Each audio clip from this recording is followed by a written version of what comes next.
Boa noite a todos e a todas. Estamos hoje ao vivo para começar uma coisa muito especial para o nosso coletivo.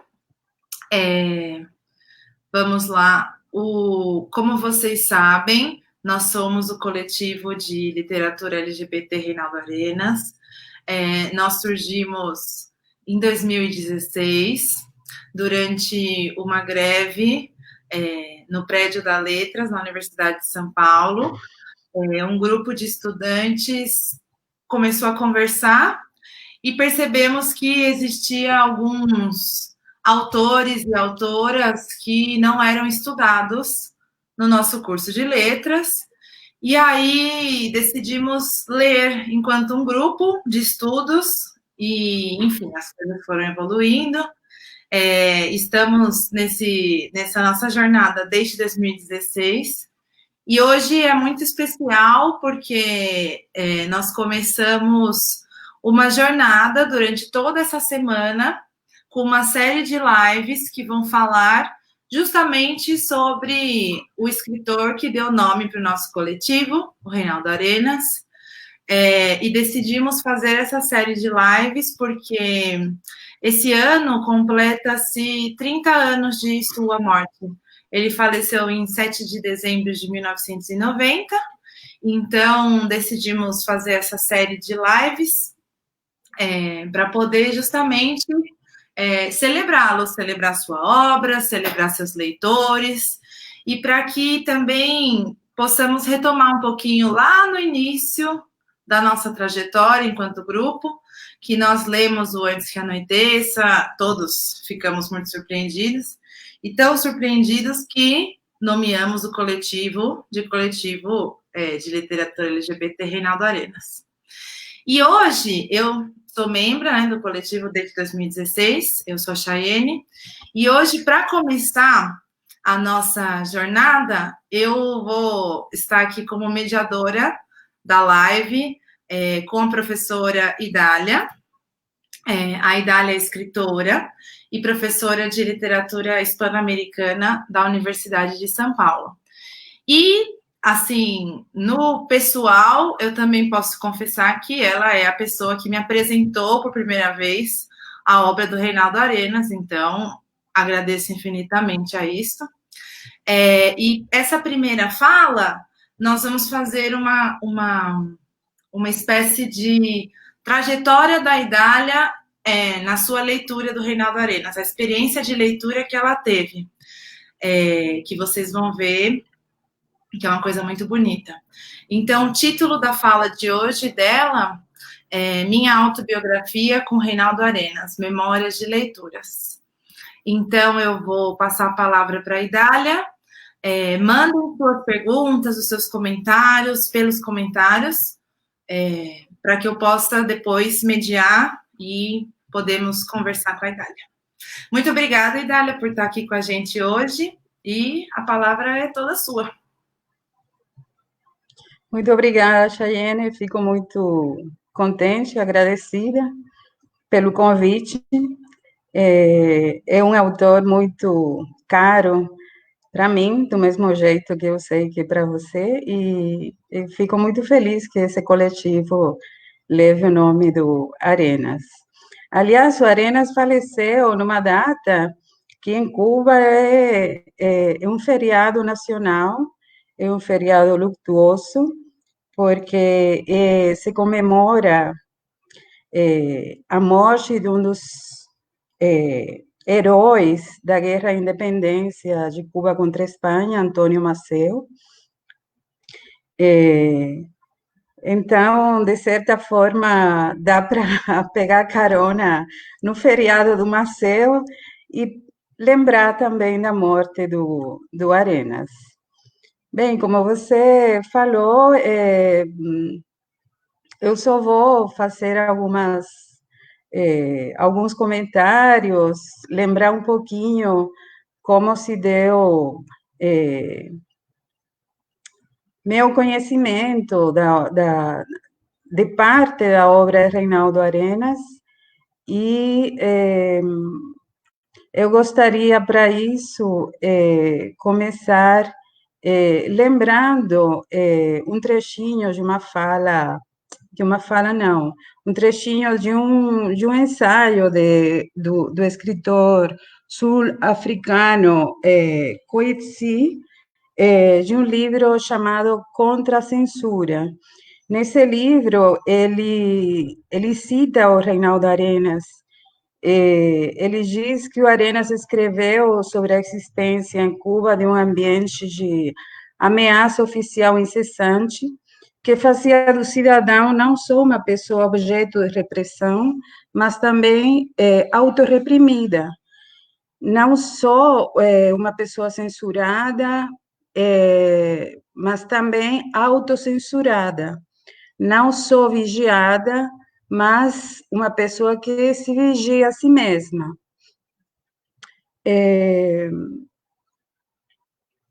Ele diz também que quando certas classes de escrita, de discurso, inclusive certos pensamentos, se convertem em atividades furtivas, a presença do Estado está em processo de se reproduzir na psique do súbdito. E então o Estado pode sonhar com um futuro no qual poderá se permitir que as burocracias de supervisão tendem a desaparecer, já que a sua função na prática terá sido privatizada. Eu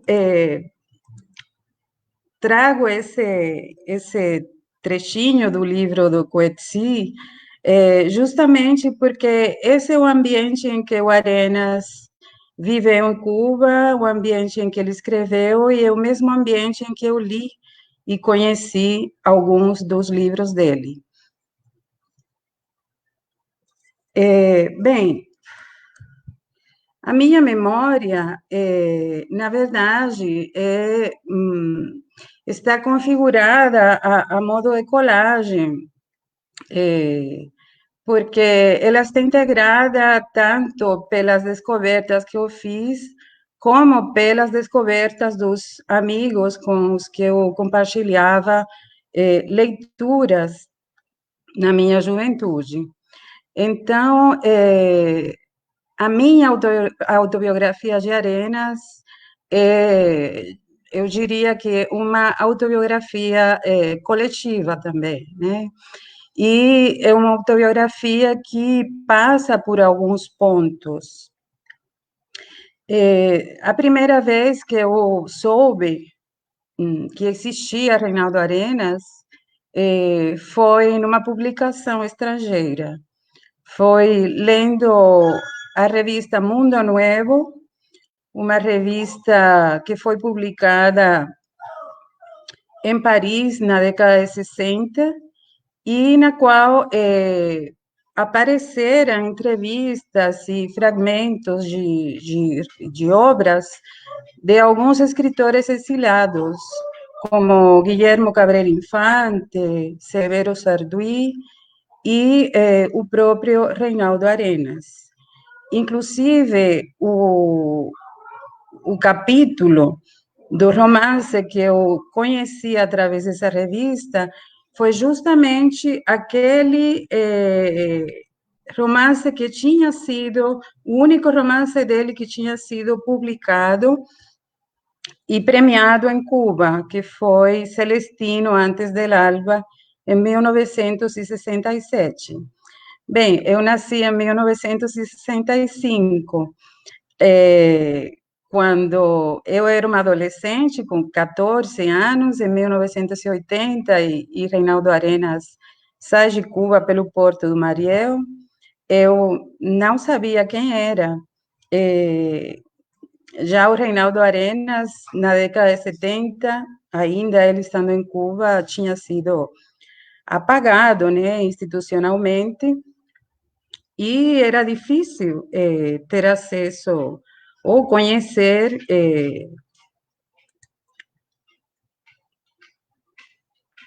o que ele fazia. Então, sempre o conhecimento desses autores exilados vem ou chega a Cuba de fora, né? Depois, por outro lado, eu, dentro das instituições culturais, quando eu já trabalhava em Casa das Américas, as opiniões que circulavam sobre ele eram bastante pouco confiáveis, vamos dizer assim. Sempre falavam, era um demônio, porque era um gay, porque foi preso, era, era alguém que não tinha muito valor em termos literários. O único livro bom que escreveu foi Celestino Antes del Alba, já depois só escreveu porcaria, porque no exílio não tem feito nada de valor, etc. Então, as poucas pessoas que dentro dessas instituições colocavam o nome de Reinaldo Arenas na boca era para, digamos, para desmerecer ele.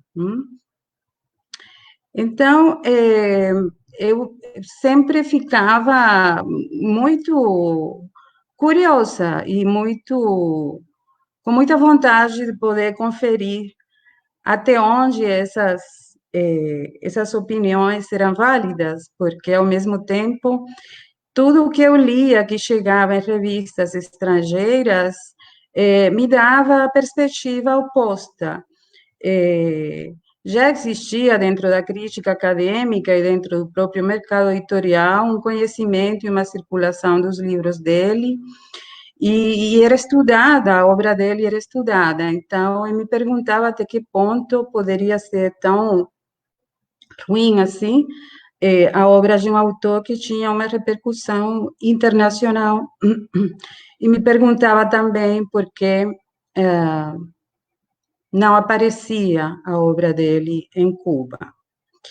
Essa impossibilidade, bom, se estendia às bibliotecas, embora as bibliotecas tivessem exemplares dos livros de Arenas, eles não eram acessíveis ao público. Eles ficavam junto com os livros de outros autores exilados, separados.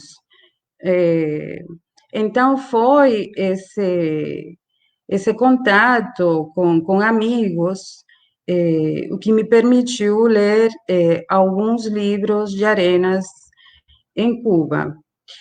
Eu lembro, por exemplo, que um amigo que estava na mesma, vamos dizer, na mesma condição de ignorância com relação à obra de Arenas, lembrava, depois, quando ficou sabendo quem era, lembrava que eles eram vizinhos, e que era alguém que ele via todo dia na fila para comprar o pão. E ele falava, se eu suspeitasse, né, que era ele, que alegria, que honra, eu poderia ter falado hoje, eu conheci o Arenas. E lembro, por exemplo, um amigo que viajou para os Estados Unidos no final dos anos 80 e conseguiu assistir um documentário que hoje está disponível no YouTube, que foi feito, acho que por uma tchecoslovaca, por uma tcheca. E ele chegou, né, a Cuba contando, e nós ficávamos todos querendo detalhes sobre esse documentário. Eu lembro sempre que eu visualizei uma imagem e nunca vou esquecer que era o Arenas abrindo a geladeira e na geladeira só tinha iogurte. O documentário mostrava, né, um pouco da precariedade, né, da vida dele no exílio e também a postura política dele diante do próprio exílio cubano e do sistema cubano. Bem, os livros em Cuba, mesmo assim, acabavam sendo acessíveis por outras vias. Alguém sempre roubava um livro desses que estavam proibidos nas bibliotecas. Alguém sempre que viajava conseguia comprar um exemplar de algum livro e trazer, e esses livros circulavam de mão em mão numa velocidade que ninguém pode acreditar. Foi assim que eu li pela primeira vez dois livros dele.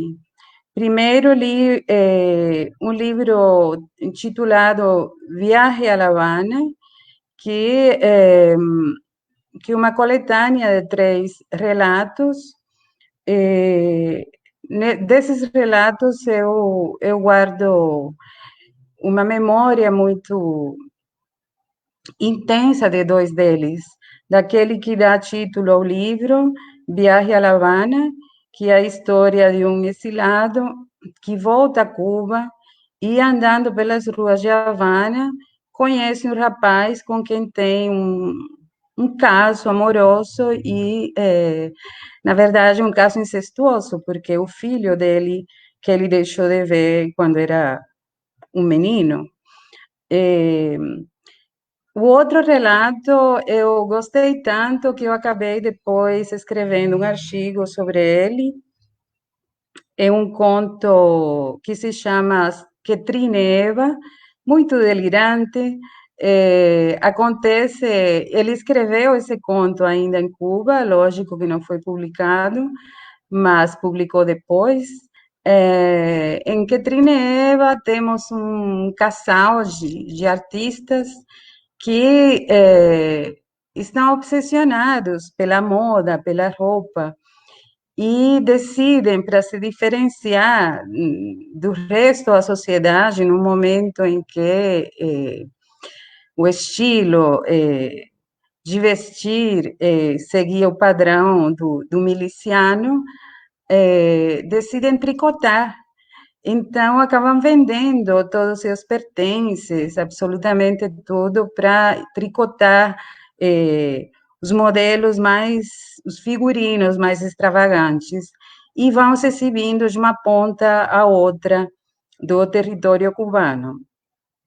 É um relato muito divertido, muito criativo, onde o Arenas mobiliza e, evidentemente, pesquisa também toda a linguagem que tem a ver com a roupa, com os estilos de diferentes épocas, com gêneros textis, com os tipos de fibra, inventa cores. E, bem, isso ficou na minha memória e faz uns 5 anos atrás eu acabei escrevendo um artigo sobre esse conto. Lógico que o outro livro que chegou logo depois que foi publicado foi justamente Antes do Anoitecer. Esse é um livro que, igual que Viaje a La Habana, é um livro que eu tive que ler em uma noite, não? Numa madrugada, porque era assim, um empresta para o outro e passa para o outro e tem uma contagem regressiva para que volte dentro do prazo ao proprietário, porque o proprietário emprestava para alguém, mas esse alguém emprestava para outro, que emprestava para outro, então se o proprietário emprestou para alguém e deu 3, 4 dias para ler, nesses 3 ou 4 dias, pelo menos 6 pessoas acabavam lendo o livro. Lógico que Antes do Anoitecer é um livro também para ser devorado, eu diria que Antes do Anoitecer também. E foi justamente através da autobiografia dele que finalmente eu consegui tomar conhecimento da história dele, de todo o percurso da obra dele, das dificuldades que teve para publicar em Cuba, para que seus manuscritos saíssem do país e pudessem ser publicados em outro lugar. Conheci muito a visão que ele tem do exílio, que tinha do exílio. Conheci também, pela língua afiada do Arenas, muito da própria vida intelectual cubana dos anos 60 e 70, aqueles, aquelas histórias mais íntimas que os escritores guardam. Então, foi realmente muito comovedor e eu percebi a grandeza de Arenas como escritor e, bem, não tive chance de ler muito mais em Cuba, já isso foi, eu acho que o livro saiu em 92, e Arenas tinha falecido em 90, né? Então, pouco tempo depois eu também saí de Cuba e só estando aqui no Brasil eu descobri também que tinha publicado alguns livros dele, como O Mundo Alucinante, que é um romance alucinante, muito também atravessado pela vida dele, embora o protagonista desse livro seja um frade de outro século, mas é um livro que ele escreveu estando em Cuba e que não foi publicado justamente porque foi lido de maneira muito alegórica e perceberam o que estava sendo dito, né, por trás dessa figura que protagoniza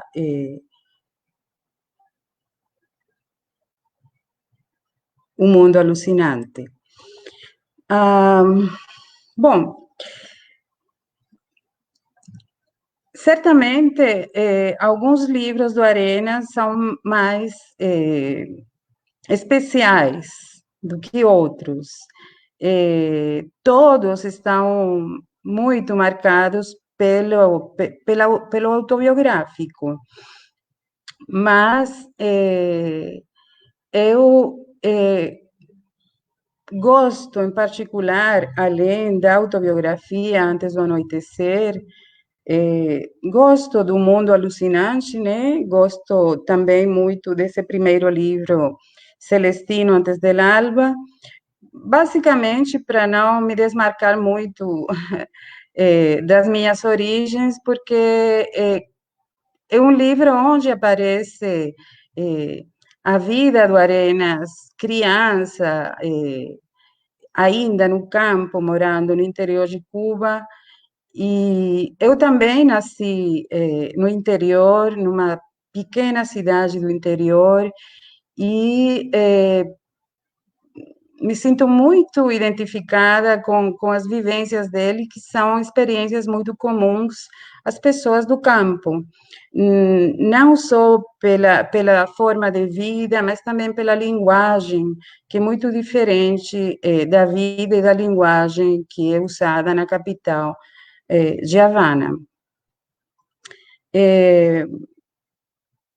Mas, dos outros livros de Arenas, há um que me marca muito, é um livro titulado Termina el Desfile. É uma coletânea de contos, muito bem estruturada, muito bem pensada, onde o primeiro conto e o último, vamos dizer que abrem e fecham um ciclo na vida política de Arenas. O primeiro conto se chama Começa o Desfile, e é um relato em primeira pessoa, onde esse narrador vai se dirigir a um outro personagem com quem ele compartilhou muitos momentos na infância e na adolescência. E o momento que faz com que esse desfile comece é o momento em que triunfa a Revolução Cubana, é o momento em que Arenas decide se integrar ao exército rebelde com 14 anos e faz uma crônica de como é visto, é vivido esse momento de triunfo ainda no interior de Cuba. Então, começa o desfile do quê? Começa o desfile das pessoas que vão se somar, vamos dizer, a locomotiva da Revolução.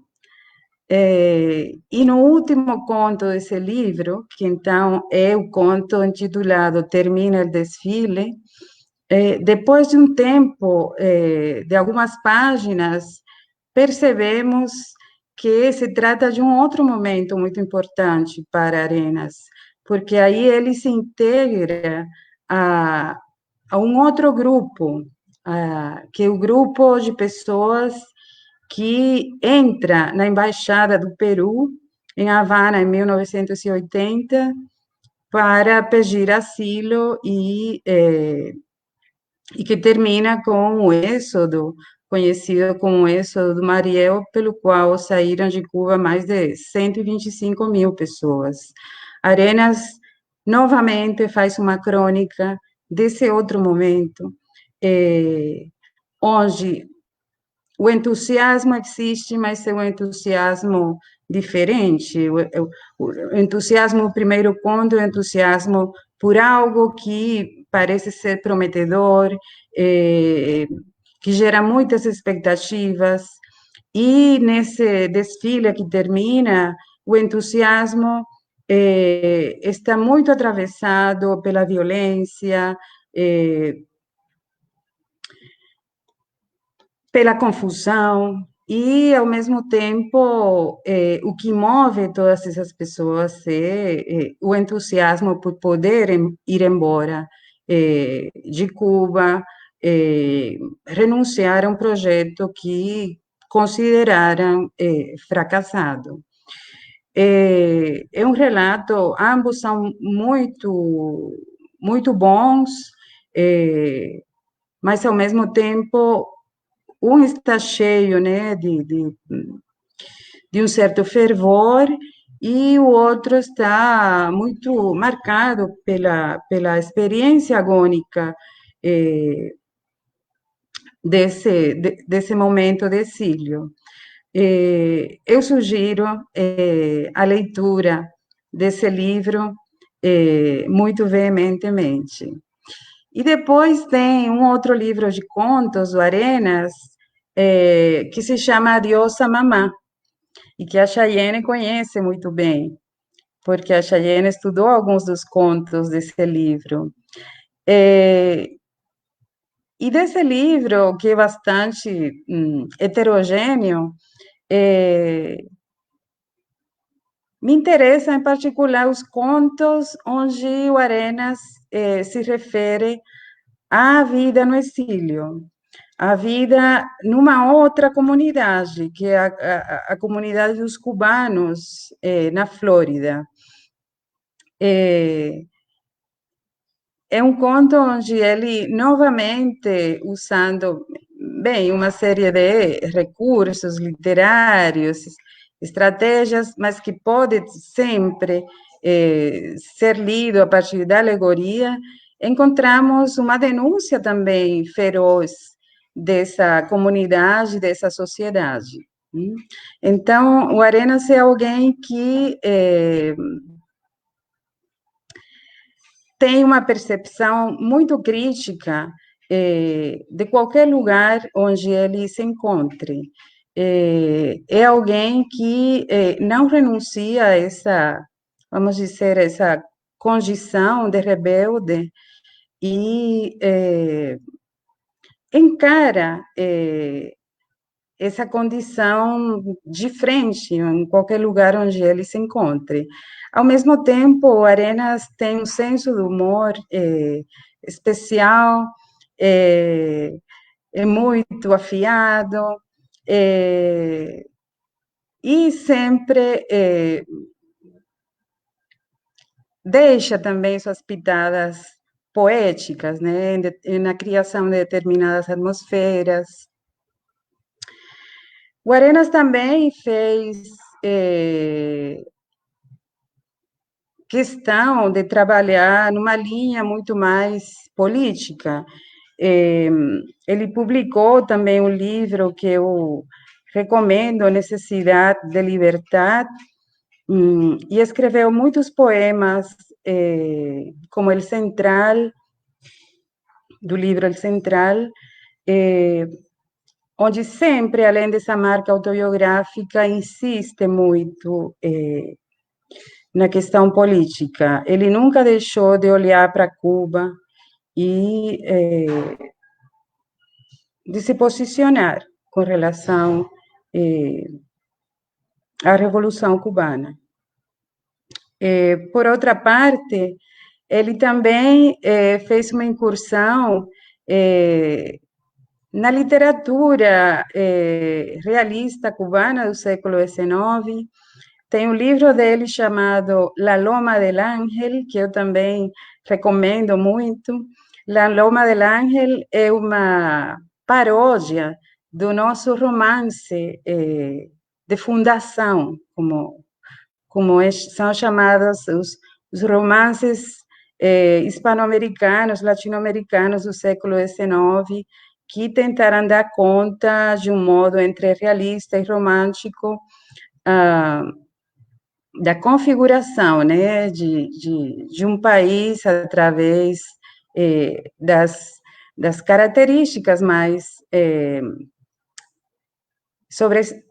sobressalientes, não, mas das características que faziam dele uma nação propriamente. No caso de Cuba, é Cecília Valdés, nosso romance nacional, é um romance anti-escravagista, é um romance onde temos uma história de amor incestuosa também, entre uma moça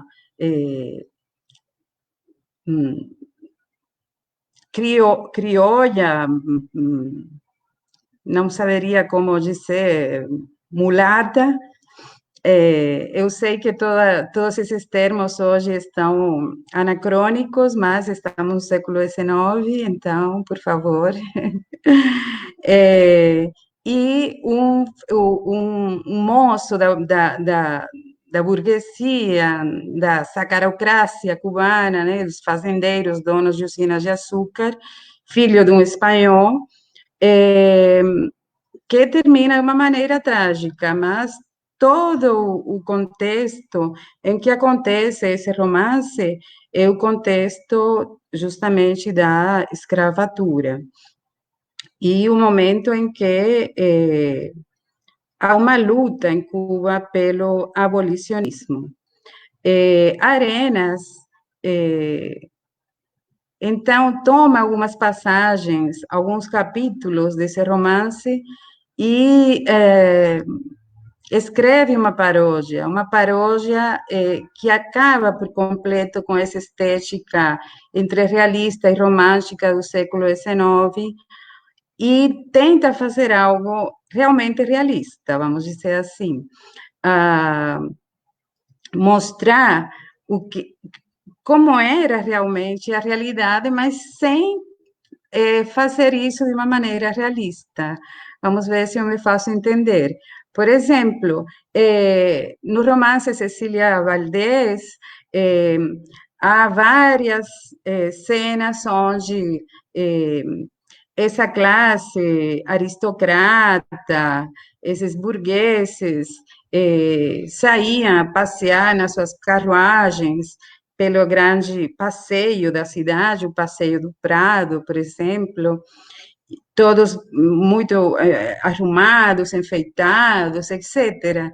E Arenas, por exemplo, retoma essa cena e mostra que por trás dessa beleza o que havia era lama no chão, as mulheres com os vestidos todos sujos, que tinha moscas em qualquer lugar, é, vai mais além, e a questão do incesto, ele traslada essa questão do incesto para outros personagens da novela, e o incesto, então, acontece entre a mãe desse moço com quem Cecília Valdés tem um romance, o Leonardo Gamboa, que finalmente era meio irmão da Cecília, porque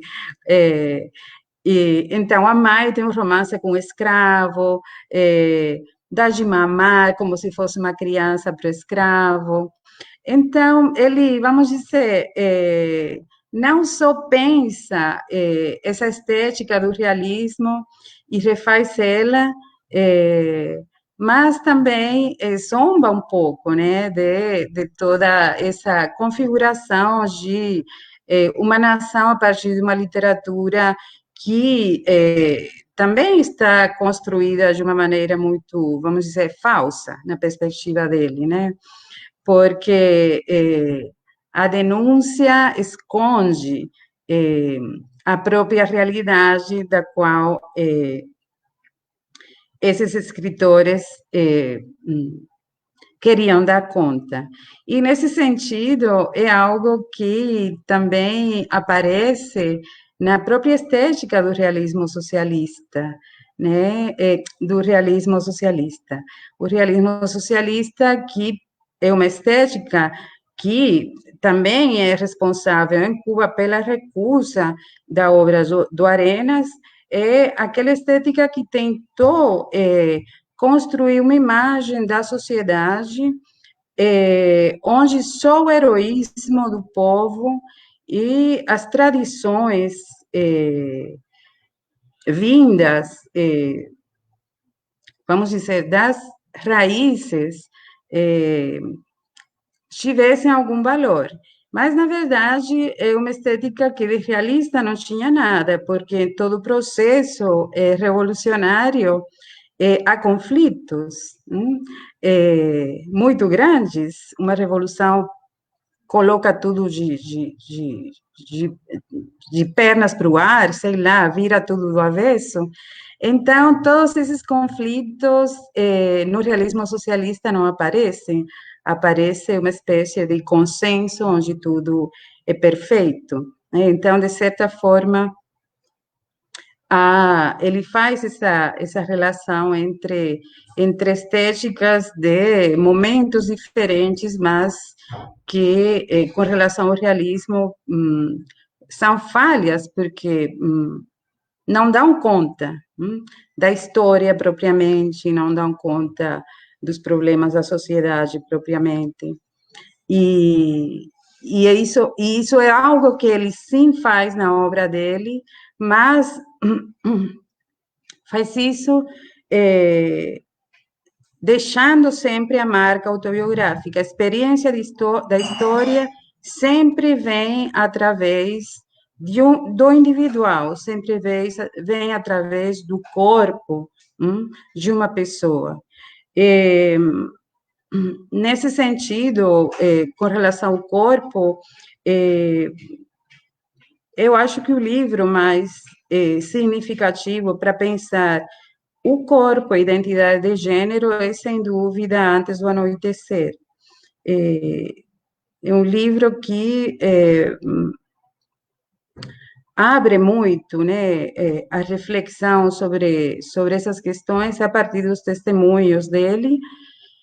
E, enfim, é algo que em Cuba só conhecemos, e falo porque continuo sendo cubana, mesmo que não esteja mais lá, mas que só conhecemos através do que chega de fora. Reinaldo Arenas não tem nenhum espaço, absolutamente nenhum espaço dentro das instituições cubanas.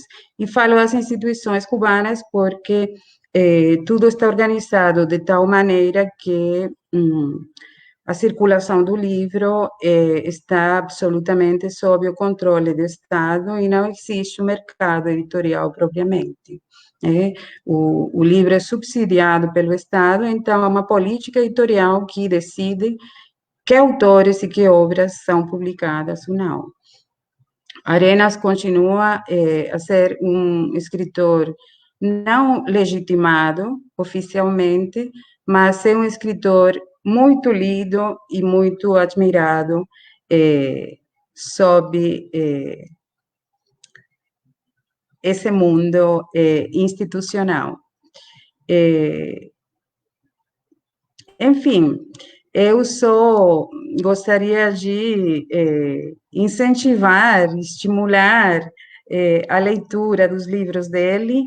É um tipo de literatura que, justamente por se manter à margem dessas políticas e por ter essa postura rebelde diante de qualquer sistema, é uma obra absolutamente atemporal, é uma obra que podemos ler em qualquer país, em qualquer época, e que sempre tem alguma coisa a nos dizer, justamente porque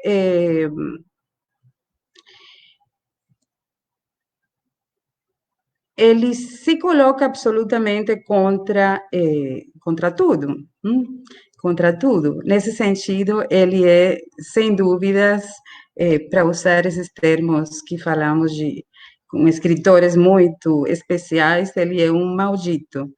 E os malditos são os escritores que devemos ler para aprender alguma coisa da história e da própria existência. Bom, era isso que eu tinha para comentar com vocês. Obrigada, Chayenne. Nossa, Ida, muito obrigada. Não, realmente, a primeira vez que eu entrei em contato com o conto do Arenas, a primeira coisa que eu pensei foi: eu nunca tinha visto nada assim, é uma loucura, é alucinante mesmo. Também, realmente, a leitura é insubstituível, a leitura do Reinaldo Arenas, porque é algo único. Bom, agora eu gostaria de abrir para perguntas, então, quem tiver perguntas, por favor, mandem nos comentários. E já tem uma aqui do Luiz, e ele diz o seguinte: apesar dos eventos tão incríveis da vida de Arenas, a adaptação cinematográfica da autobiografia só me fez gostar mais do livro. O Antes que Anoiteça, para quem não sabe, foi feita uma versão fílmica em 2001. E Javier Bardem, grande ator, foi justamente quem fez Arenas. Então, também está no YouTube. Gostaria de saber se a professora Idália destacaria aspectos formais ou estilísticos que tornam a escrita de Arenas tão cativante. Obrigada, Luiz, pela pergunta. Agora, Luiz me fez lembrar que em 2002 eu organizei uma jornada cubana na USP e apresentei o filme Antes do Anoitecer. Fui na videolocadora, aluguei e apresentei lá na USP. E ainda muitas pessoas não tinham assistido, então é uma boa lembrança também. Também esse livro deu a sorte de chegar às mãos de um diretor de cinema tão bom, né, quanto o Julian Schnabel, que é um artista, né, e realmente você tem razão, o filme só faz com que alguém goste mais do livro. É daqueles casos onde você assiste o filme primeiro e depois quer ler o livro. Não é aqueles casos que é o contrário, que você justamente assiste o filme para não ler o livro, né? Então, sim, bom, com relação a esses aspectos formais e estilísticos, eu fui comentando alguns deles, o uso da primeira pessoa é bastante frequente na obra de Arenas. Às vezes, a narrativa é bastante complexa porque ele vai introduzindo as vozes de outros personagens dentro do próprio relato do narrador. Muitas vezes também aparece essa subjetividade em que o próprio narrador parece, vamos dizer, pensar consigo mesmo e se distanciar da própria voz narrativa dele, assumindo um tom muito mais íntimo. Mas eu acho que algo que destaca muito na literatura do Arenas é o senso do humor. E quando eu falo do senso do humor, estou falando de um humor que tem uma marca bastante, vamos dizer, histriônica, bastante teatral, e que é um humor também bastante cortante, né? Bastante usado para ferir, né? Para ferir. E, por outro lado, acho que Arenas também usa muito um recurso que é muito antigo, muito básico, né? Que é a própria alegoria. É muito fácil quando lemos alguns contos dele, por exemplo, mesmo que apareçam, vamos dizer,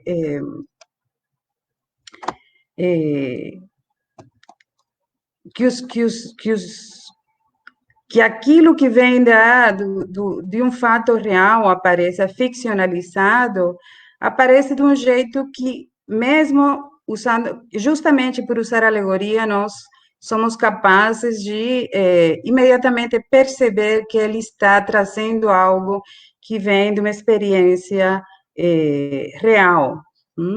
Ele gosta muito também de trazer muitas figuras que fazem parte do entorno dele, ou do mundo da cultura, em qualquer dos lugares onde ele viveu, de trazer eles para o livro,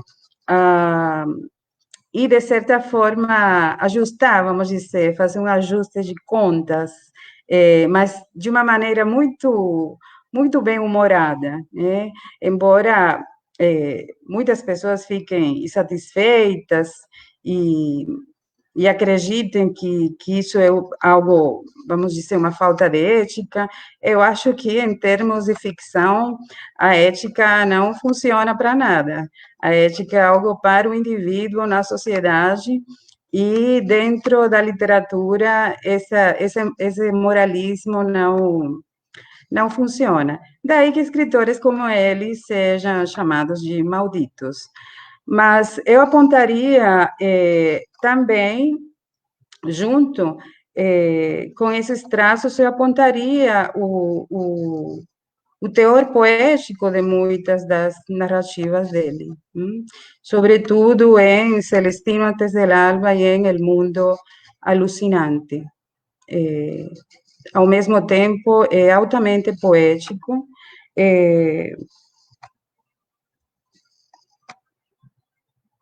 e na poesia também tem um jeito que não é lírico, mas é profundamente tocante, né? Basicamente pelas questões que ele traz para a poesia. Não sei, Luiz, se respondi a tua pergunta. E sobre quando você falou que ele fala de todo mundo, que as pessoas falam que ele não é ético, eu lembrei de um conto do Aliosa Mamá, que é A Torre de Cristal, que ele menciona todos os escritores contra quem ele queria falar, e ele muda uma letrinha do nome. Mas todo mundo sabe de quem ele está falando, e ele vai Esse conto é destruindo um por um, extraordinário. Esse é um dos vai contos ridicularizando. desse mundo da comunidade cubana de Miami, né? Esse mundo dos artistas, dos pintores. Sim, É algo que depois um sim, amigo pessoal de Arenas, que viveu também toda a experiência da perseguição e Arenas em Cuba, o Juan Abreu, depois ele escreve também sobre essa questão no livro, no romance dele que se chama Cinco Cervejas. É um livro no qual temos um personagem, narrador, sentado num bar, ah, e cada cerveja que ele toma provoca, vamos dizer, um desabafo e uma reflexão enorme sobre esse mundo da arte dos cubanos em Miami. É um personagem que já emigrou, que foi para a Espanha, está lá, como ele chama, na sua república de Barcelona, eh, pensando, né, e ajustando contas também na distância. Me lembrei também desse livro do Abreu, mas realmente é um conto extraordinário, O Palácio de Cristal. E sim, um detalhe mínimo, um detalhe mínimo faz com que algo que poderia ser um testemunho vire uma obra ficcional. Lógico que não é a única coisa, mas é, um detalhe mínimo faz com que uma pessoa vire personagem. sim. Olha, tem várias perguntas, eu estou muito feliz. Eu vou passar por elas. O Luiz respondeu, viu, Idália? Ele disse aqui, ó, muito obrigada pela resposta. Então, Obrigada a respondido. você, O Luiz. mas o livro é sensacional. Aí veio um comentário da Marina que diz o seguinte: Arenas é um escritor não legitimado, não só em Cuba, como no Brasil, inclusive. Os estudos que envolvem sua obra não são encontrados com tanta facilidade, e sua figura fica mesmo como um renegado, infelizmente. As pessoas deveriam conhecer a riqueza dos detalhes das suas obras e as críticas feitas ao regime. Então, é mais um comentário. Se você quiser comentar alguma coisa sobre o que a Marina fala. Sim. Bom, Marina, concordo com teu comentário. Dificilmente esse tipo de escritor será legitimado.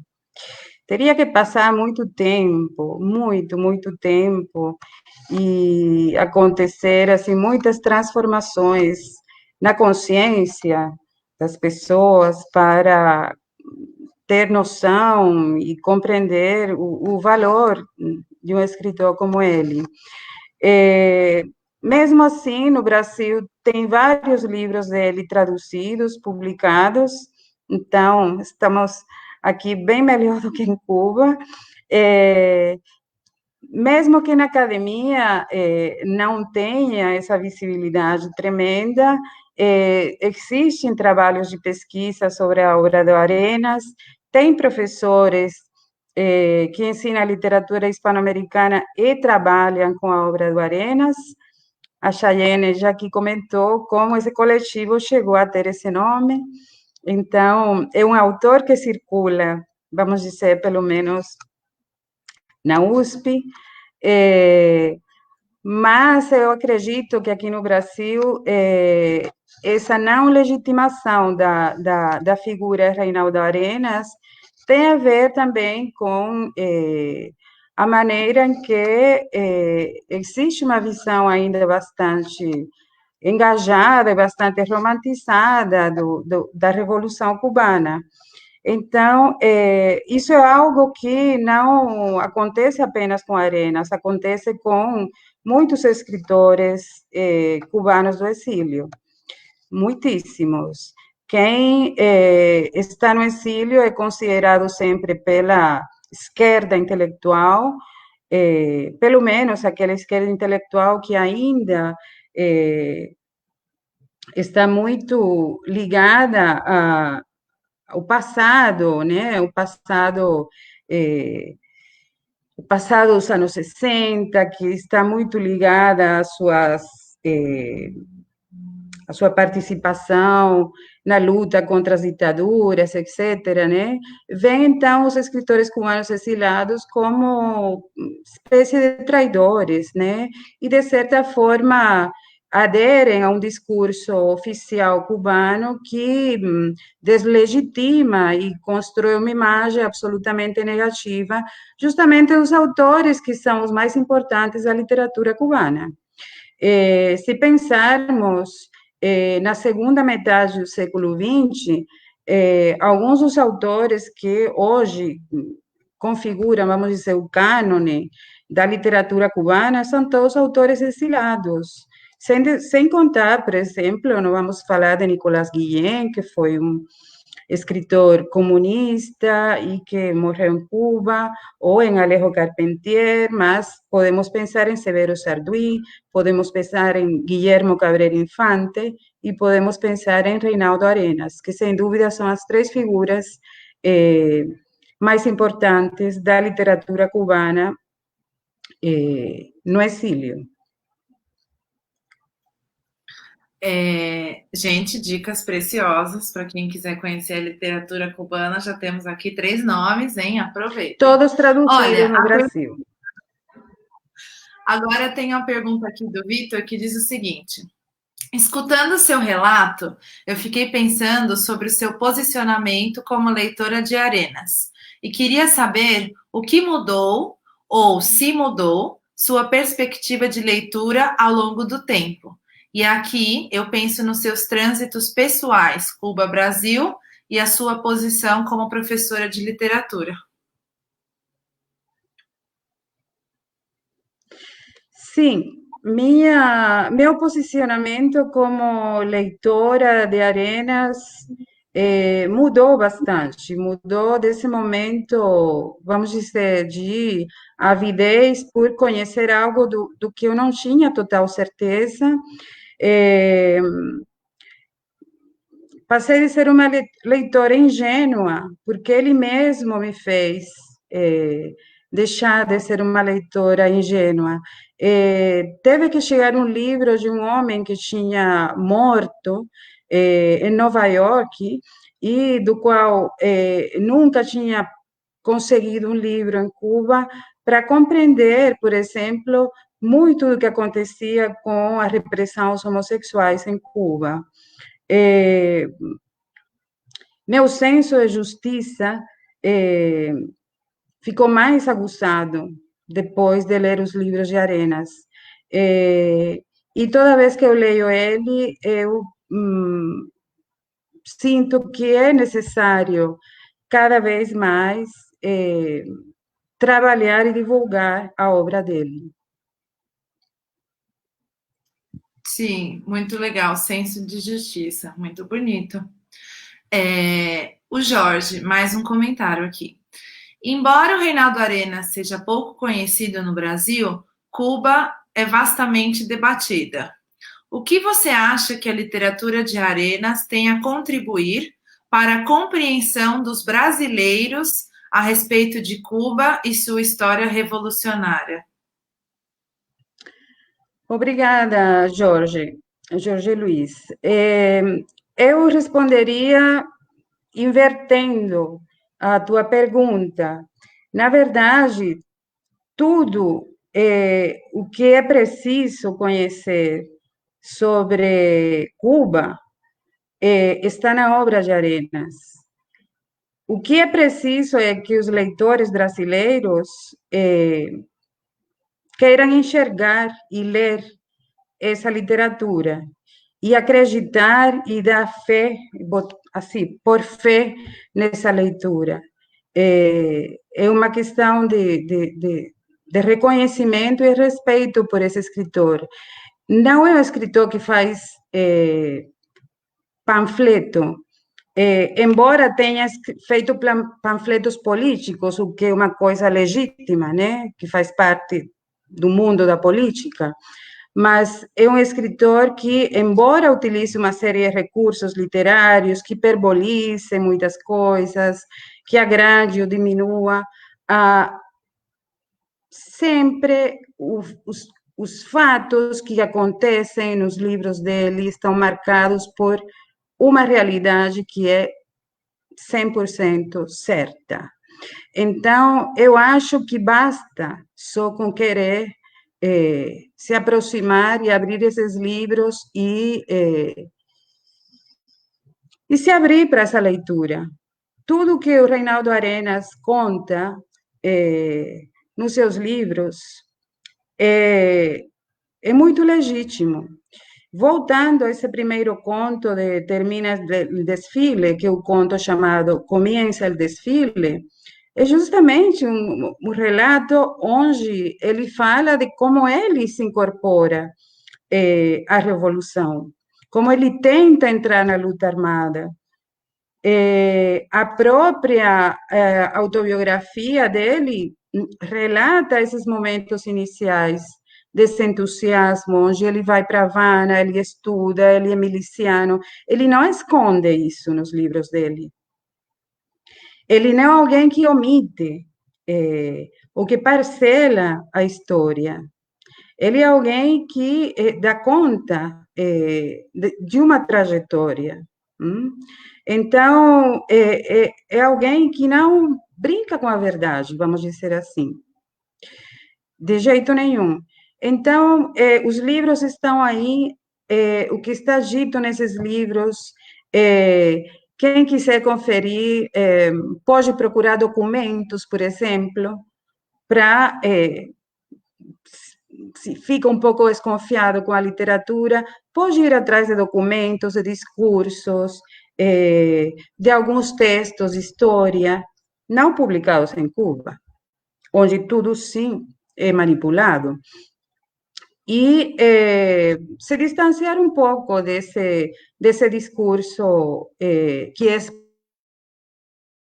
que sim é bastante falso, porque se não fosse assim, o Reinaldo Arenas seria um best-seller em Cuba. Gente, muito bom. E agora, para encerrar, a última pergunta da Liliana, ela leu minha mente, porque eu queria fazer essa pergunta também. Então, vamos lá. Liliana, parabéns pela palestra. Gostei muito dos insights da professora Idália como leitora. Por outro lado, embora sejam inseparáveis as duas práticas, gostaria de saber se tem alguma questão em Arenas que chame a atenção de Idália, escritora de um jeito particular. Essa também é a pergunta que eu ia fazer. Se a leitura do Arenas influenciou a Idália, escritora. Bom, isso já me aconteceu. Algumas pessoas me falam, tem algo de Arenas. Eu acho que, como eu já comentei, em alguns trechinhos das poucas coisas que eu tenho escrito, há, por um lado, esse vínculo com a infância, que é muito vamos dizer, parecido pelo fato das origens, né, que temos, rurais. Por outro lado, a questão da sexualidade, do erotismo, é algo que me interessa muito, porque é uma maneira também de escancarar uma moralidade onde o sexo e o prazer do corpo são negados. Mas eu acho que o que mais eu aprecio na obra, na escrita de Arenas, e algo que eu não sei, acho que nunca vou atingir, é a capacidade de invenção dele. A capacidade de transformar a experiência em algo completamente extraordinário em termos de criação, né, de ficção, a imaginação dele. Muito bonito, e eu acho que ficamos por aqui com a capacidade brilhante do Reinaldo Arenas. Vieram vários agradecimentos aqui nos comentários. O Luiz agradeceu, disse que anotou tudo. Parabéns e obrigado, maravilhoso. O Jorge agradeceu aqui a sua resposta. O Sérgio mandou parabéns, professora Idália, pela brilhante palestra. Então, começamos esse evento assim, com tudo, várias informações, muito, muito legal, ainda bem, eu sempre digo isso, ainda bem que as lives ficam salvas e depois a gente pode voltar aqui para rever. Então, eu queria agradecer muito, Idália, você por ter vindo aqui conversar hoje, por ter compartilhado todas as suas experiências de leitura, de lembrar como é que foi o seu contato. Uma coisa que para nós que estamos lendo Reinaldo Arenas, agora no Brasil, a gente não consegue ter dimensão, né, de como era. E aí você trazer isso é muito importante. Então, agradeço muito por hoje e também queria dizer, gente, que o evento ele vai continuar. Vai ser por toda essa semana e amanhã também às 7 horas a gente vai ter duas falas. Uma que é Reinaldo Arenas, Poesia e Dissidência Interior, com Gilberto Clementino, e outra que é Remetente, Reinaldo Arenas, Destinatário Liberdade, Arenas e 2 décadas de correspondência, com o Guido. Então, convidá-los todos para continuarem vindo, assistindo, dialogando. Temos muita coisa boa pela frente. E Dália, eu sou eternamente grata por hoje, por ter me apresentado a Arenas, por tudo. Não consigo nem expressar. Muito obrigada a você, Chayenne. Parabéns pelo trabalho do coletivo. Já levam bastante tempo, trazendo muitas contribuições. Então, eu que fico muito grata pelo convite. Conte sempre comigo. Contaremos, já contamos. Boa noite a todos, gente. Nos vemos amanhã. Boa noite. Boa noite.